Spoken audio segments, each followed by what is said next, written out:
Hello বন্ধুরা, আজকে আমার কিচেনে মৌসুমীর কিচেনে ছোট মাছের চচ্চড়ি হবে। তার রেসিপিটা আপনাদেরকে দিচ্ছি। দেখুন, আমার শাশুড়ি মা ছোট মাছ কাটছে এখন। এই যে ছোট মাছ,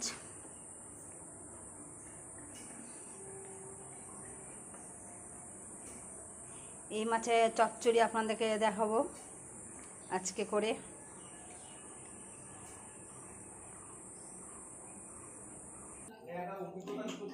আমার শাশুড়ি মা মাছটা আমাকে ধুয়ে পরিষ্কার করে দিয়েছে। ছোট মাছের চচ্চড়ি করতে কি কি লাগছে আপনাকে দেখাচ্ছি। আলু কুচোনো, পেঁয়াজ কুচোনো, টমেটো কুচি, ধনে পাতা, লঙ্কা, হলুদ, লবণ, আর লাগছে সরষের তেল দিয়ে আমি এবার গ্যাস ধরিয়ে নেব। এখন কড়াইয়ে তেল দিয়ে দিই মাছ ভাজার জন্য।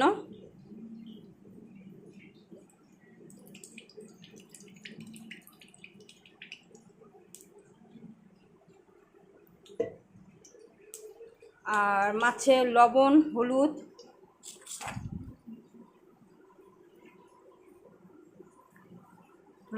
মাখিয়ে নিলাম।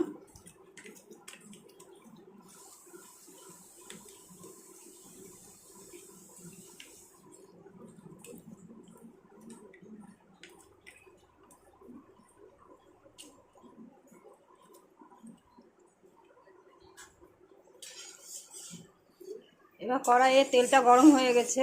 এবার মাছটা কড়াইয়ে দিয়ে দেব।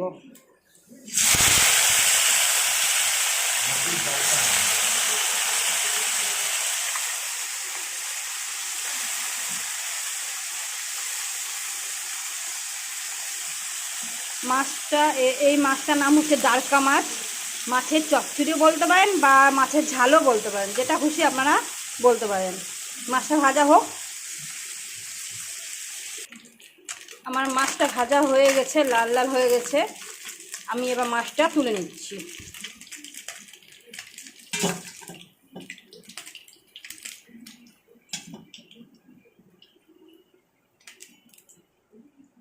দেখুন, মাছটা কি সুন্দর ভাজা হয়ে গেছে।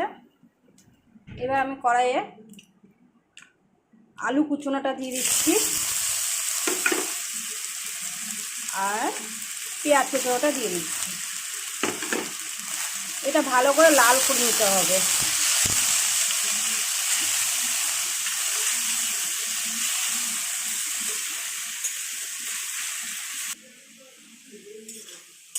পেঁয়াজ আর আলুটা লাল হয়ে গেছে। এর মধ্যে এবার আমি লঙ্কার পেস্টটা আমি করে নিয়েছি, সেই পেস্টটা আমি এর মধ্যে দিয়ে দেব।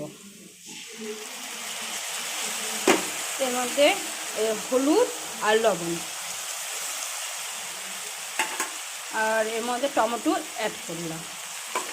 এটা দিয়ে ভালো করে আমাদের এটা কষিয়ে নিতে হবে।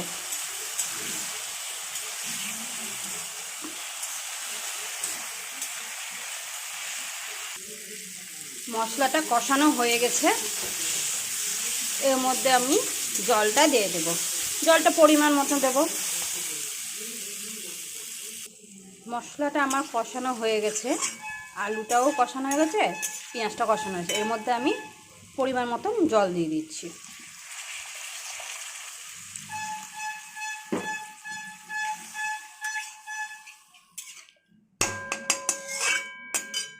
আর এর মধ্যেই আমি মাছটাও দিয়ে দিলাম।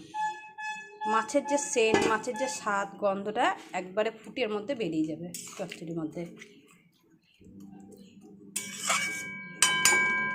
এবার আমি এটাকে একটু ঢাকা দিয়ে দিচ্ছি।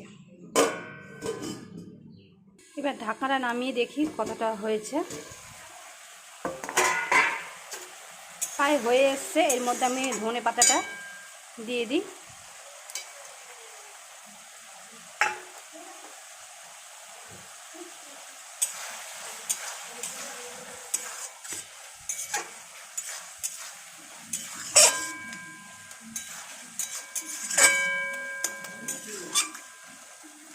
আর মাছের চচ্চড়ি বা মাছের ঝালটা রেডি হয়ে গেছে। এবার আমি নামিয়ে নেব।